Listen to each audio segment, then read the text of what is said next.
Alors d'abord, il faut rappeler que l'alouette des champs est une espèce qui est chassable. Elle ne fait donc pas partie de la liste des espèces d'oiseaux protégées. Pour évaluer son état de conservation, il est possible de se référer aux inventaires biologiques de l'Union internationale pour la conservation de la nature, l'UICN, inventaire plus connu sous le nom de liste rouge, mais qui, contrairement à ce que leur nom indique, recense bel et bien toutes les espèces sauvages, des plus abondantes aux plus menacées. En se fondant sur une série de 5 critères quantitatifs pour la taille de la population, le taux de déclin ou l'aire de répartition géographique des populations, l'UICN classe les espèces en 9 catégories. Le déclin des effectifs n'est donc absolument pas synonyme du déclin de l'espèce. Les espèces classées LC, préoccupation mineure, ou NT, quasi menacées, ne sont pas menacées d'extinction au sens de l'UICN. Elles disposent en réalité des 2 meilleurs statuts de conservation qui existent. C'est par exemple le cas du pigeon ramier.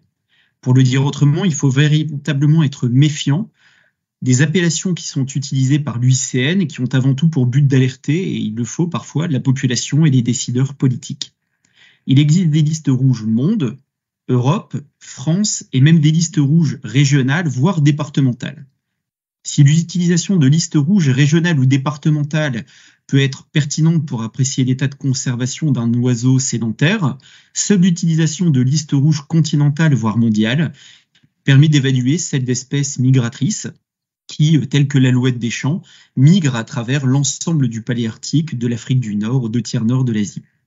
Alors, quel est le statut de conservation de l'alouette des champs dans les derniers classements de l'UICN?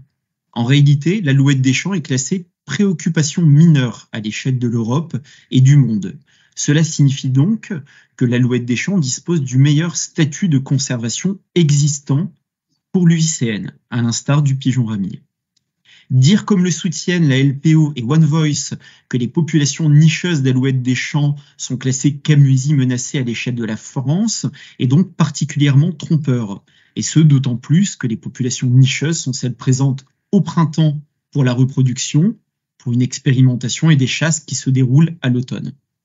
En droit, il y a urgence normalement à suspendre l'application d'un arrêté ministériel ou préfectorale autorisant la chasse de telle ou telle espèce lorsque d'importantes quantités de prélèvements sont susceptibles de nuire à l'état de conservation de cette espèce. Dans notre cas, l'expérimentation querellée n'autorise pas la chasse, mais seulement la capture suivie d'un relâché de 2500 alouettes des champs, 2000 à l'aide de pente, 500 à l'aide de matole. Aucune alouette n'est donc mise à mort.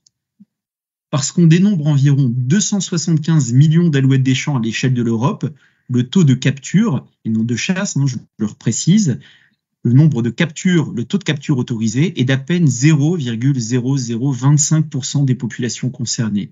Il n'y a donc aucun risque d'atteinte à l'état de conservation de l'espèce et par conséquent, il n'y a aucune urgence à suspendre l'exécution des expérimentations qui sont menées.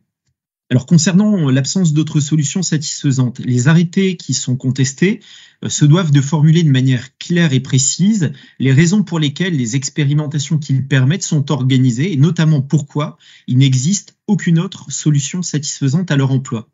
D'un point de vue strictement formel, cette motivation elle est apportée par plusieurs de leurs considérants qui figurent dans l'arrêté.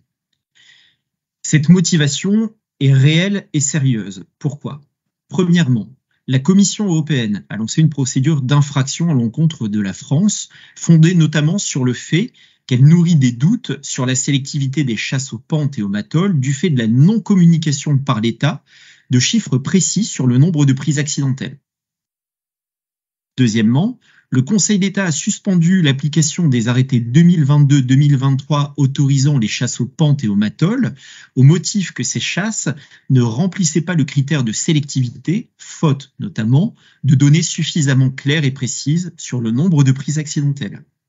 Troisièmement, dans leurs écritures pour obtenir l'annulation des arrêtés cadres qui permettent le déroulement de ces chasses, les associations One Voice et la LPO soulèvent encore des moyens tirés de la non-sélectivité de ces chasses.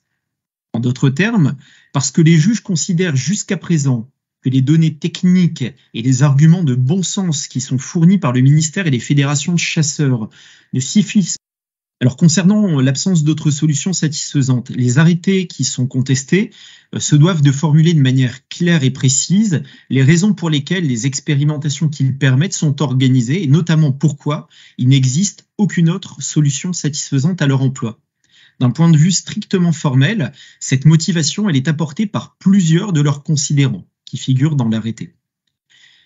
Cette motivation est réelle et sérieuse. Pourquoi ? Premièrement, la Commission européenne a lancé une procédure d'infraction à l'encontre de la France, fondée notamment sur le fait qu'elle nourrit des doutes sur la sélectivité des chasses aux pentes et aux matolls du fait de la non-communication par l'État de chiffres précis sur le nombre de prises accidentelles. Deuxièmement, le Conseil d'État a suspendu l'application des arrêtés 2022-2023 autorisant les chasses aux pentes et aux matolls au motif que ces chasses ne remplissaient pas le critère de sélectivité, faute notamment de données suffisamment claires et précises sur le nombre de prises accidentelles.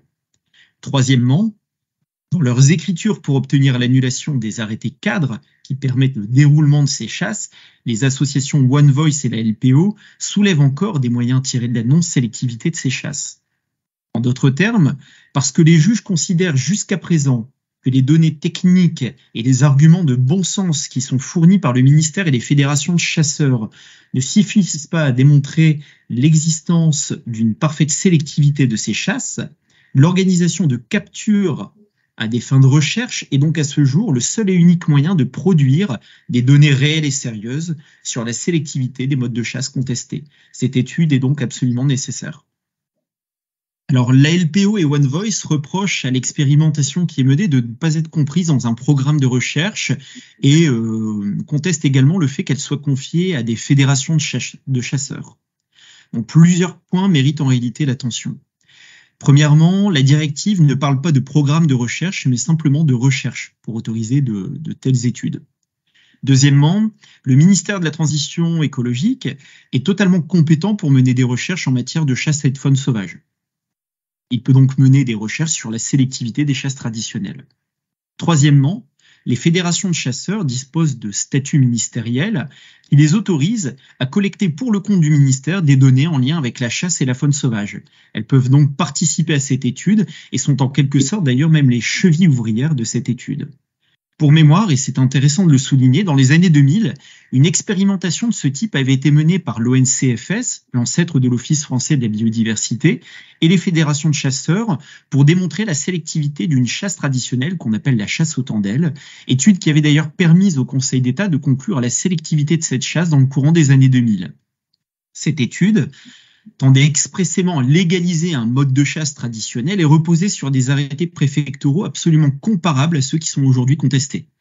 Et le Conseil d'État avait accepté d'apprécier la sélectivité de ces modes de chasse sur la base justement de ces expérimentations, ce qui montre qu'elles ont tout un intérêt aujourd'hui et qu'elles constituent un véritable programme de recherche. Donc, les associations requérantes, la LPO et One Voice, reprochent aux expérimentations querellées de procéder en fait et d'autoriser des opérations de chasse déguisées. C'est totalement faux pour plusieurs raisons. Premièrement, il n'est pas du tout question de chasse, mais simplement de capture suivie d'un relâché. Toutes les alouettes qui sont capturées seront donc remises en liberté une fois qu'elles auront été capturées à titre de recherche. Il n'existe que 3 sites de capture par département. C'est donc extrêmement restreint. Le nombre de captures autorisées à ces fins de recherche sont extrêmement restreintes également, puisqu'on n'autorise que 2500 alouettes, 2000 à l'aide de pente, 500 à l'aide de matolls. Surtout, l'OFB et les DDT sont présentes sur place pour organiser des contrôles afin de vérifier que l'expérimentation menée se déroule dans les bonnes conditions légales et réglementaires. Les contrôles sont faits et effectués absolument tous les jours.